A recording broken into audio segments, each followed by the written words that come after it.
Pre-Colonial History. Before the arrival of Europeans and Africans in the 16th century, various Amerindian groups passed through or settled on St. Vincent and the Grenadines, including the Ciboney, Arawak, and Carib people. These groups likely originated in the Orinoco Valley of South America and migrated north through Trinidad and the Lesser Antilles. By the time Christopher Columbus passed near St. Vincent on his third voyage in 1498, the Caribs occupied the island after displacing the Arawaks a few centuries earlier. Early European contacts. Columbus and the Spanish conquistadors largely ignored St. Vincent and the smaller Grenadine islands nearby, but focused instead on the pursuit of gold and silver in Central and South America. They did embark on slaving expeditions in and around St. Vincent following royal sanction in 1511, driving the Carib inhabitants to the rugged interior, but the Spanish made no attempt to settle the island. Carib Indians aggressively prevented European settlement on St. Vincent until the 18th century. African slaves, whether shipwrecked or escaped from St. Lucia or Grenada and seeking refuge in St. Vincent, intermarried with the Caribs and became known as Black Caribs. Now those of mixed African-Carib ancestry are known as Garifuna. Established date is around 1511, over 444 years later. French and British colonization and the Carib Wars. The first Europeans to occupy St. Vincent were the French. However, following a series of wars and peace treaties, the islands were eventually ceded to the British. While the English were the first to lay claim to St. Vincent in 1627, the French would be the first European settlers on the island when they established their first colony at Boroali on the leeward side of St. Vincent in 1719. The French settlers cultivated coffee, tobacco, indigo, corn, and sugar on plantations worked by African slaves. St. Vincent was ceded to Britain by the Treaty of Paris.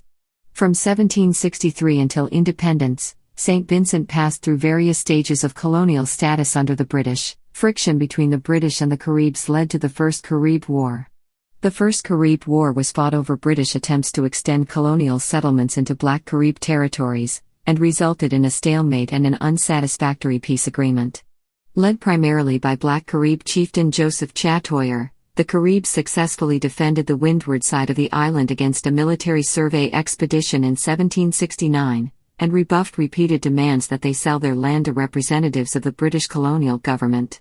Frustrated by what they saw as intransigence, the British commissioners launched a full-scale military assault on the Caribs in 1772 with the objective of subjugating and deporting them from the island. British unfamiliarity with the windward lands of the island and effective Carib defense of the island's difficult mountain terrain blunted the British advance, and political opposition to the expedition in London prompted an inquiry and calls for it to be ended. With military matters at a stalemate, a peace agreement was signed in 1773 that delineated boundaries between British and Carib areas of the island. A representative assembly was authorized by the British in 1776.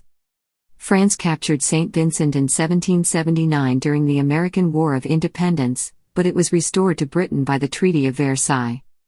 The Second Carib War began in March 1795 by the Caribs, who harbored long-standing grievances against the British colonial administration, and were supported by French revolutionary advisors including the radical Victor Hughes.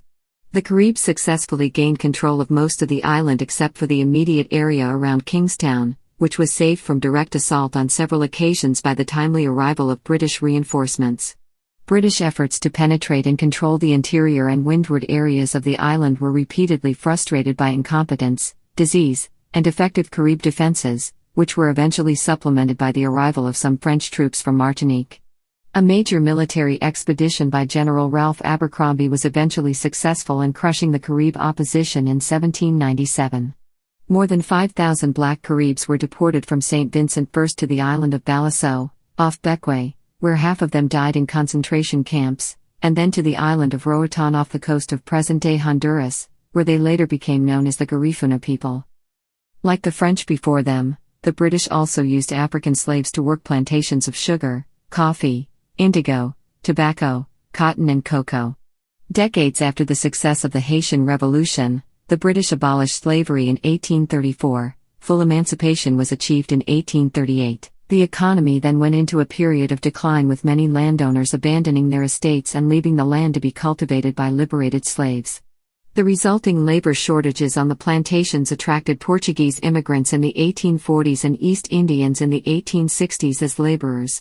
Conditions remained harsh for both former slaves and immigrant agricultural workers, as depressed world sugar prices kept the economy stagnant until the turn of the 20th century. A crown colony government was installed in 1877, a legislative council created in 1925, and universal adult suffrage granted in 1951. During this period, the British made several unsuccessful attempts to affiliate St. Vincent with other Windward Islands in order to govern the region through a unified administration. The most notable was the West Indies Federation, which collapsed in 1962.